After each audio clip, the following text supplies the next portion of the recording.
Hey everyone, I welcome you back to this channel.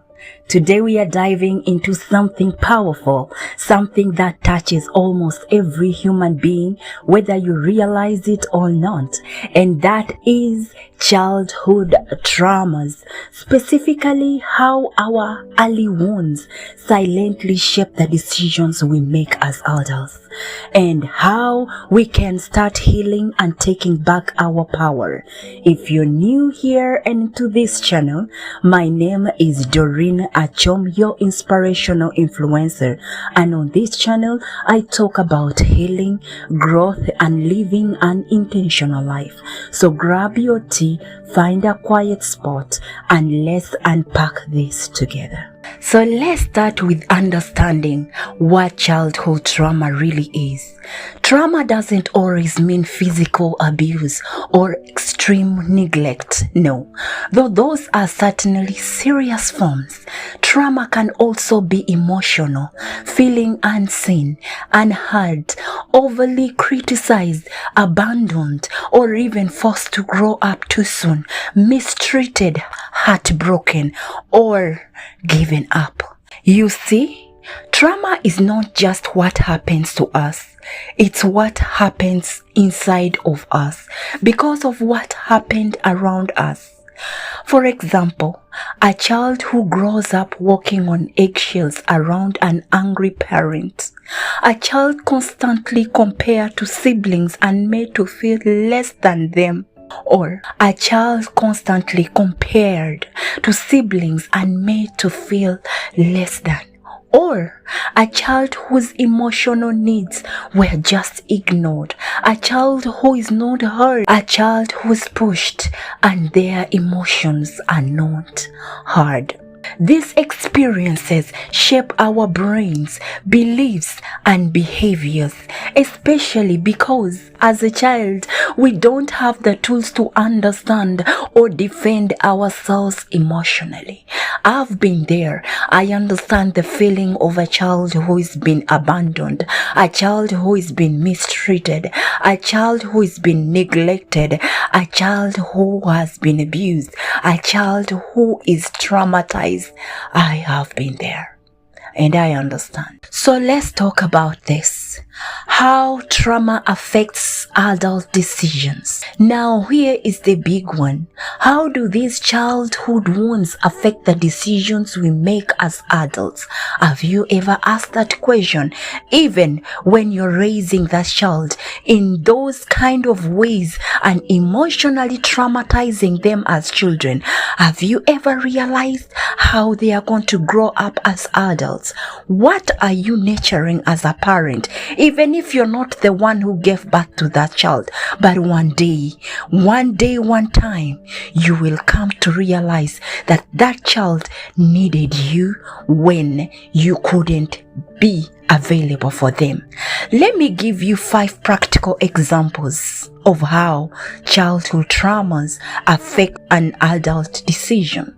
1 is relationship patterns.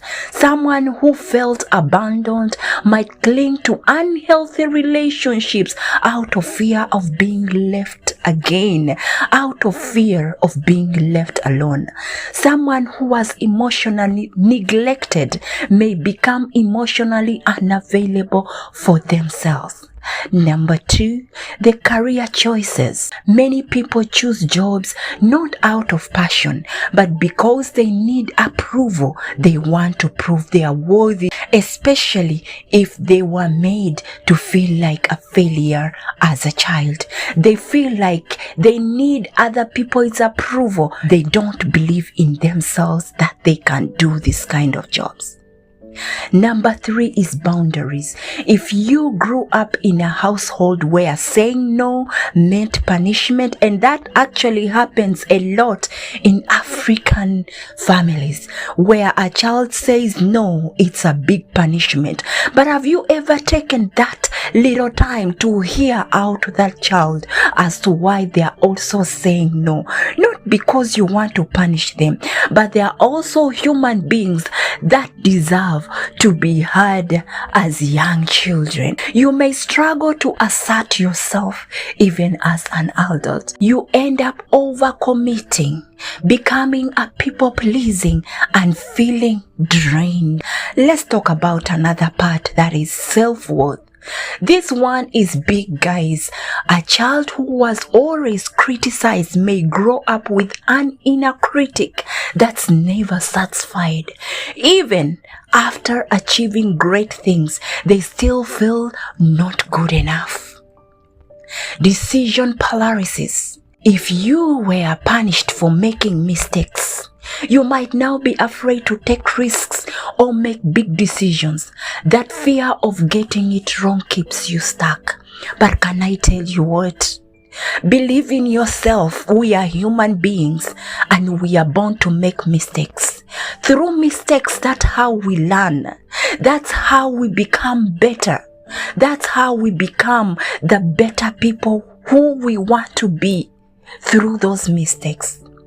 You can fail and fail, but I want you to realize one thing, that you are a human being and one day you'll get it right. But don't keep on making mistakes though.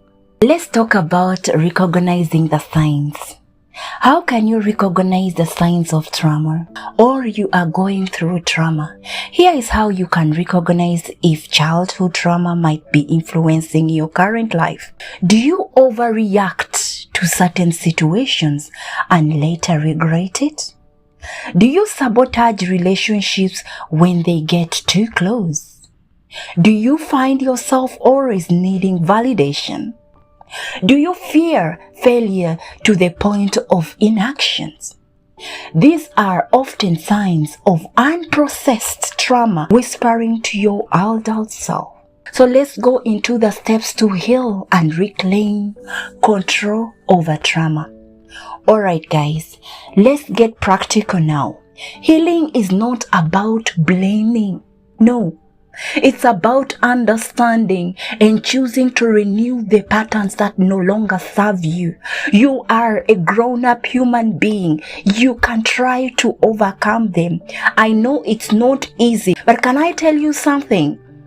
You can still overcome it. Here are 5 practical steps to help you overcome childhood traumas and take back your control of your life. Awareness is the first step.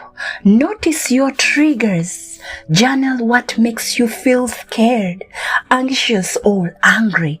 These emotional reactions often point to the past ones. Talk to your inner child. Yes, it sounds silly, but it works. Write a letter to your young self. Reassure them. Let them know they are safe now. Because now you are an adult, it means that you can protect that inner child that was before in you, and you can still nurture it to become the better version of it and of who you are and wanted to be. Number 3, try to find a therapy or support in groups. Sometimes we need help unpacking things.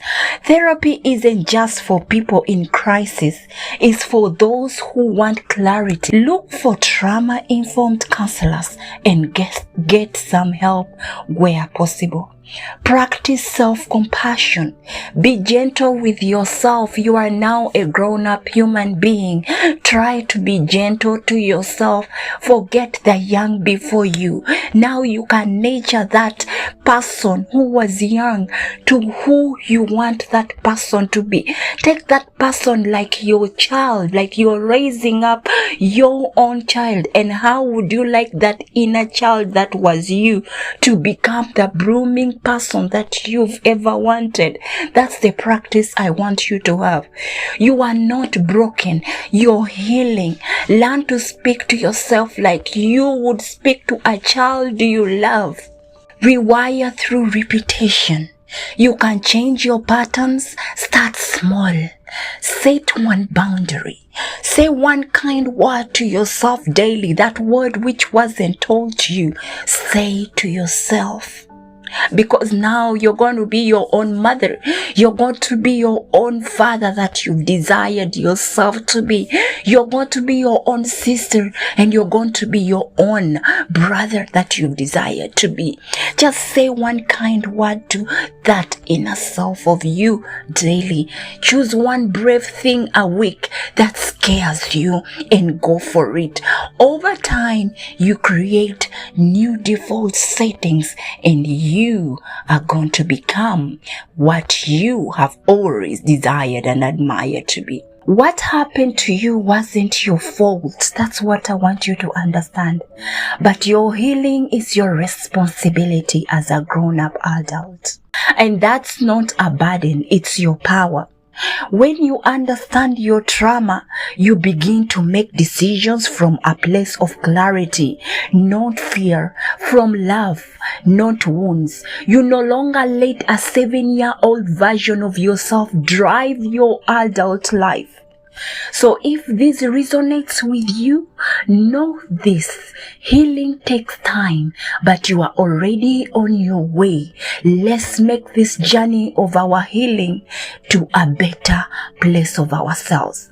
Make sure to like this video if it helped you. Share it with someone who needs to hear this, and leave a comment below. What's one belief or pattern you already know and you're ready to let go of? Until next time, be gentle with yourself and keep growing. Don't let anyone carry you to the next level. Decide to make a decision and decide to work towards that decision. We live in a world where we live with different kind of people, but you can create your own environment. You can now create your own atmosphere. You can now create a new person that you've always desired yourself to be. What is that one thing that you've always admired to have? Try to work hard to get it. What is that one thing that you've always desired someone to talk to you? Talk to yourself. Go in the middle. Let that be your father. Let that be your mother, your sister, your brother, and look into that person and tell that person, I love you. I love you, and I'm ready to fight for you. Fight for that person. Fight for that inner person. I know you can do it. Until next time, it's Doreen Achom, your inspiration influencer, and I'm proud that you're following me, and I'm proud that you're listening to my voiceover. Until then, thank you.